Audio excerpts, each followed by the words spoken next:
tonight. Next, we have Robert Thomas and Cheryl Thomas.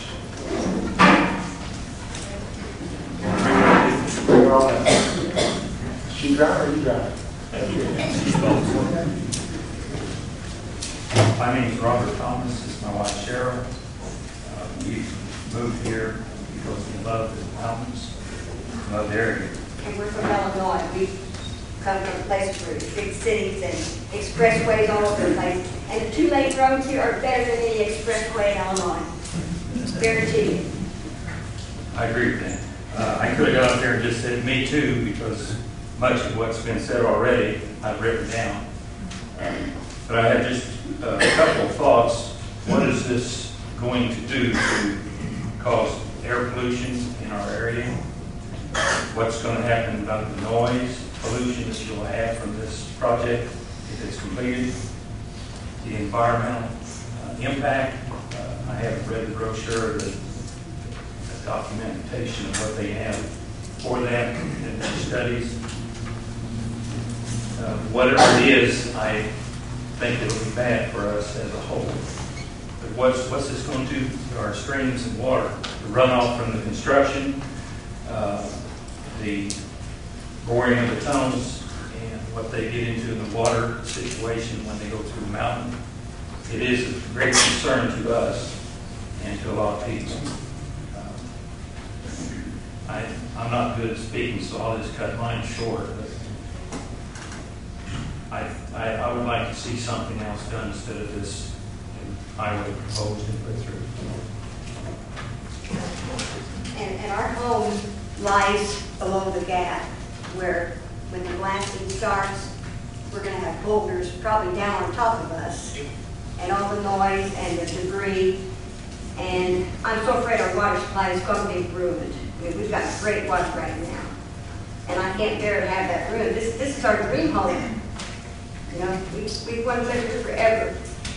But you know, I just really can't understand why they want this road through here. What is the motive? There's got to be a motive for this, and I can't see any reason that this road is necessary. So, you know, what's the real reason? Is there somebody that's more important than all of us who live in Stokoe that really wants this? We pay taxes. We're people too, and this is our home.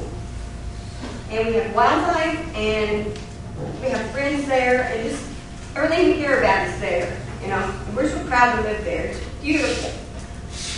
And I just think that the wants of a few people are just too costly for the needs of the rest of us. And I also work for a rafting company that is on the gorge, Nantahala Gorge.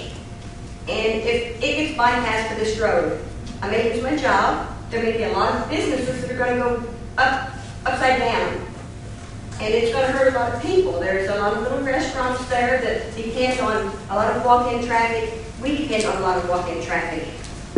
And I don't want to see that happen either. You know, it's not going to just affect Graham County. It's going to affect Swain and everywhere around us. So I just please the DOT to please, rethink this. There's a lot more at stake than just getting this stinking road through. Thank you.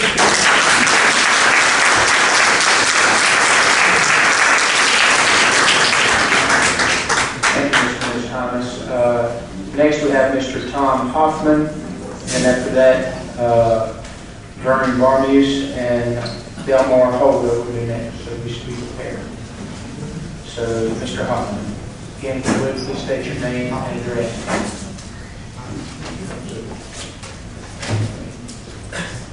Good evening. My name is Tom Hoffman, and I live in Harrisburg, Virginia. And I feel that I have a stake in this road because I've been coming to the Smoky Mountains for about 40 years.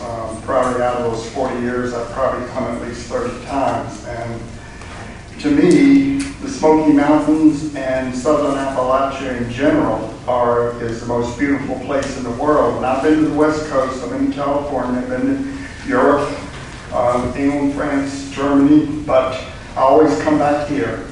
And I've been coming here for so long that the first couple trips, I was paying $8 for a motel room, so that's quite a while ago. And during all those trips, I've spent a fair amount of money here. I can't say how much, but some of it's been in Grand County, some of it's been in Tennessee, some of it's in Swain, but I've stayed in Robbinsville here at least 3 or 4 times during all that time, mainly so I could hike up around the Joyce Kilmer Forest and up in there. And I don't know about anybody else, but I don't think I would come to Grand County just to ooh and ah at a freeway interchange. You know, you think people are going to come in and take pictures of this tunnel or this freeway interchange and send them back home? Hey, look what we saw here. And you know, I can find other places to go if it comes to that. You know, if I find the area ruined, I probably would not come back. And I was in the hotel last night and I took a look at the Grand County website. And I'd just like to read a couple of things from the introductory paragraph on the whole page. The first sentence says that Grand County is located in the far reaches of western North Carolina in the beautiful Great Smoky Mountains of the southern Appalachians. Then there are a couple more sentences.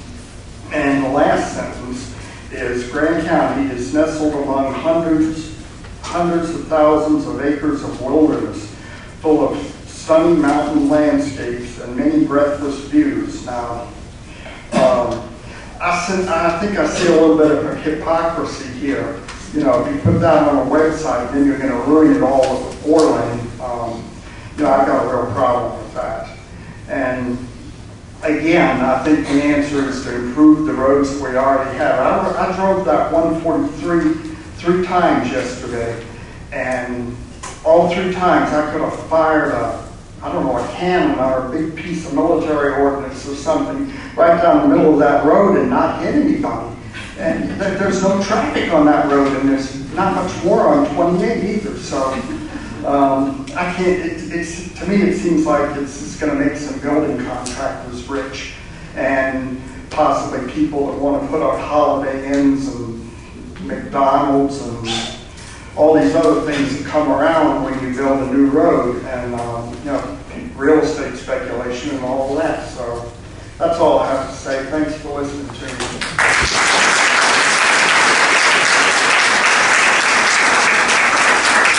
Thank you, Mr. Hoffman. Next is Vernon Barmos, and I apologize if I'm not pronouncing that correctly. You made it.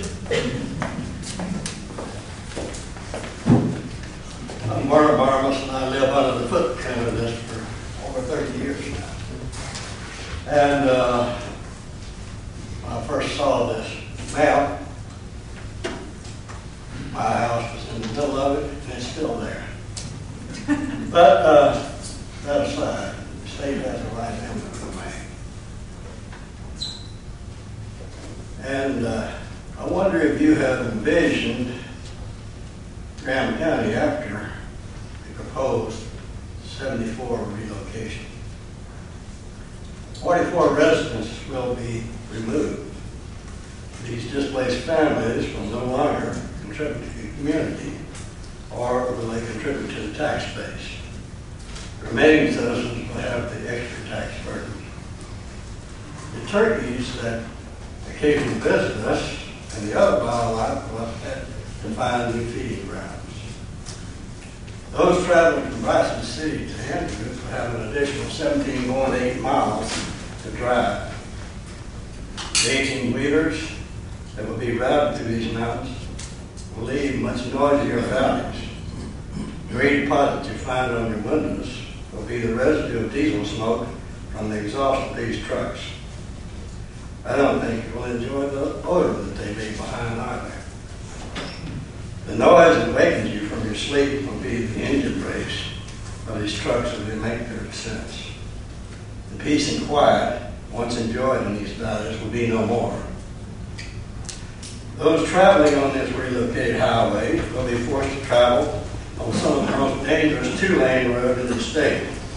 About 3 miles before reaching Compton on US 129.